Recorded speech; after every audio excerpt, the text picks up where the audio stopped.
Was there any point along the way that you thought she's Former being Trailblazer Ben McLemore a took little the stand in less his defense on Thursday, enthusiastic telling about his version of what Again, happened at a house she didn't party show. where he was accused of raping a woman after a night of drinking.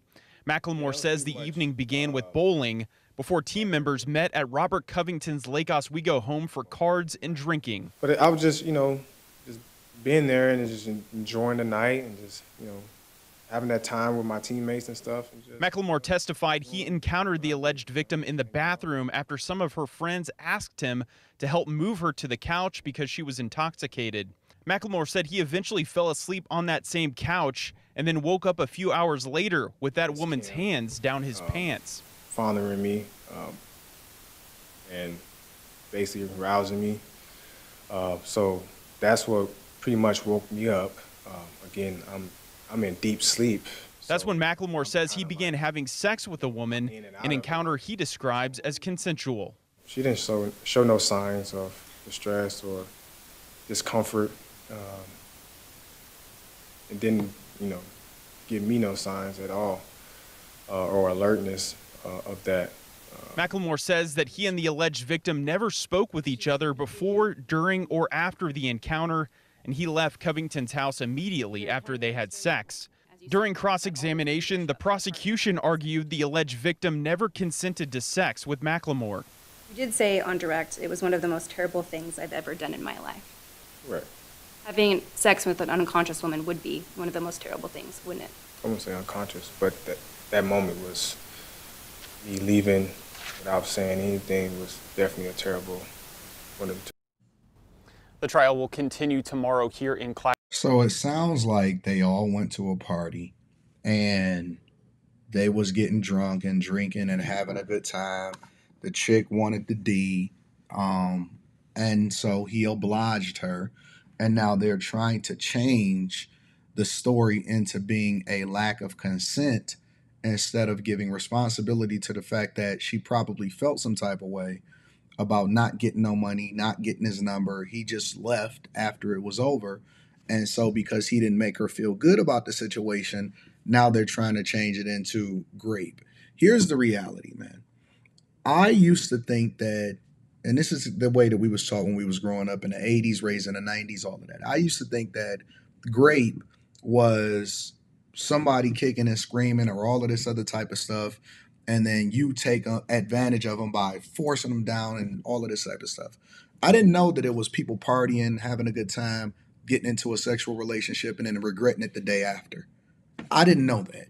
And so as I learn more, the advice that I have for these guys, and again, I tell y'all all the time, I know y'all argue with me in the comments on a regular basis. I always tell y'all, first of all, just because she is a white girl does not necessarily mean that it's going to play out in your favor. I'm telling you that this happens more often than not. And I want to hear what y'all got to say in the comments because I know that I'm right. More often than not, it happens when you play in the snow. Stereotypes is real. They're earned. They're not given. It happens when you play in the snow. And y'all gonna sit here and tell me about how they're the most submissive and all of this stuff. And I'm telling you that the nature of women are the same across the board, but there are some that are more conniving than others. And you may get finessed on your way out the door. And so that's the first thing. The second thing is I'm always clear. I'm always clear. You know what I'm saying? And when I say clear, I don't put myself in a situation ever, and I tell guys to be proactive.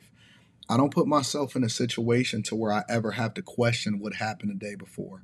And more importantly, I always want to make sure that people are in a position to where they can be responsible for themselves. And I stay out the mix, man. I just stay out the mix. And so, these guys with this money, and I honestly, based off of his own testimony, because he's even testifying for himself. Based on his own testimony, it sounds like he bust her down. She wanted it. They consented. He didn't force her to do anything. But now they're trying to change it into being like, oh, no, no, no, no. She has to say, you have to ask her. And then she has to say, yes, this is what I want to do. And it's almost like this. This is basically what I'm taking this to be.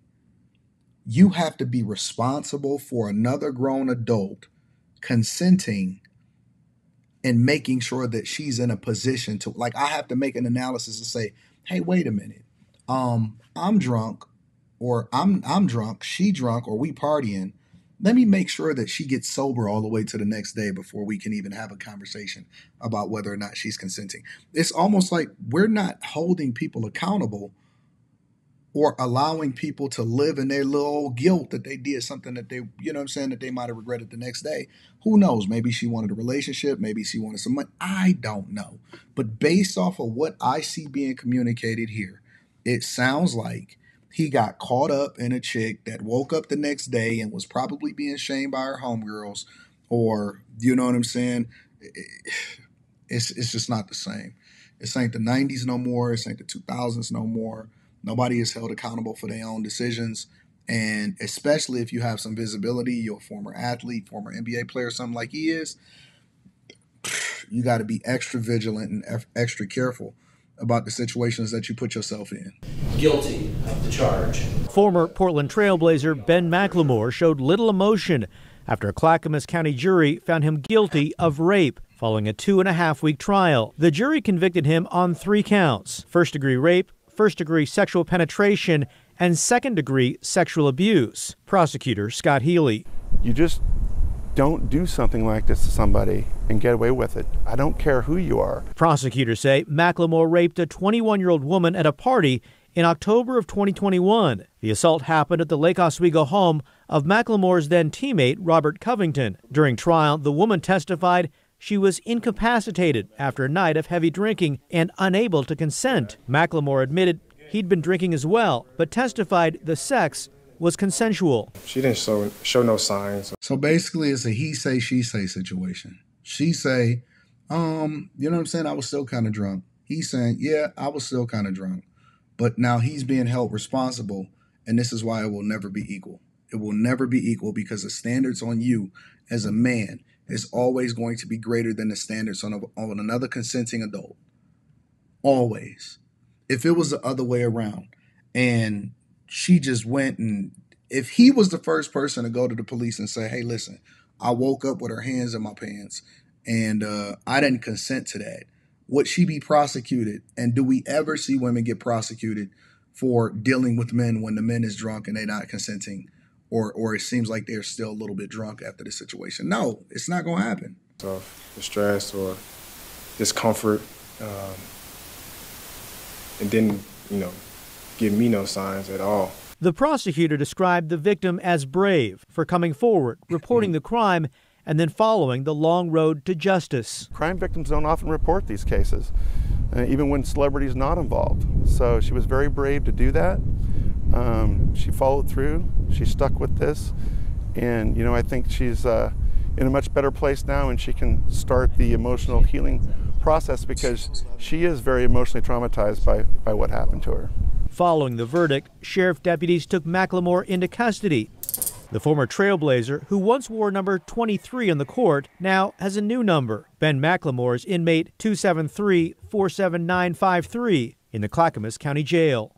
That's messed up. Honestly, I just think it's messed up because I don't see anything here as far as what the testimony is, what the evidence is. I don't see anything that actually tells me that she shouldn't be responsible. They dealing with these young chicks, 21 years old. All of the things that I tell y'all in order to protect yourself. All of the things that I tell y'all in order to protect yourself. Y'all go against it. You tell me I'm wrong. You tell me I'm off. But, keep on playing this game. Keep on playing in the snow. Keep on playing with these young chicks.